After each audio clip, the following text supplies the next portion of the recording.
একের পর এক হিট ছবি। বলিউডের যোগসূত্র না থেকেও নিজের দুর্দান্ত অভিনয় দক্ষতা তাকে জনপ্রিয়তার শিখরে নিয়ে গেছে।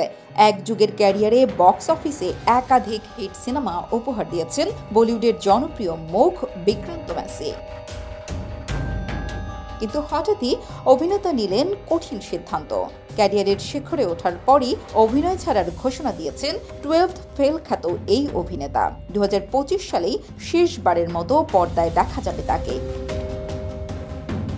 ইনস্টাগ্রামে দেয়া একটি নোটে বিক্রান্ত লিখেছেন, গত কয়েক বছর অসাধারণ ছিল।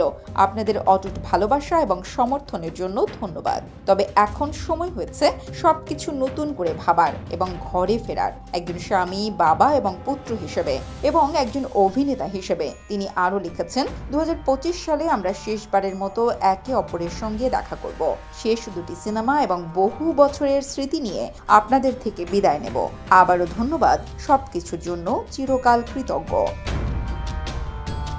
গত বছর 12th ফেল সিনেমায় অভিনয় করে দারুণ প্রশংসা কুড়িয়েছেন বিক্রান্ত ম্যাসি। ভারতের আইপিএস কর্মকর্তা মনোজ কুমার শর্মার জীবন সংক্রান্ত গল্পে নির্মিত 12th ফেল সিনেমাটি দর্শকদের হৃদয়ে জায়গা করে নিয়েছে। মনোজ চরিত্রে অভিনয় করেছিলেন বিক্রান্ত ম্যাসি। 2 দশকের বেশি সময় ধরে বলিউড, টেলিভিশন এবং ওটিটি প্ল্যাটফর্মে একের পর এক দুর্দান্ত পারফরমেন্স উপহার দিয়েছেন বিক্রান্ত ম্যাসি। 2009 সালে বালিকা বধূ সিরিজ দিয়ে পরিচিতি পান বিক্রান্ত।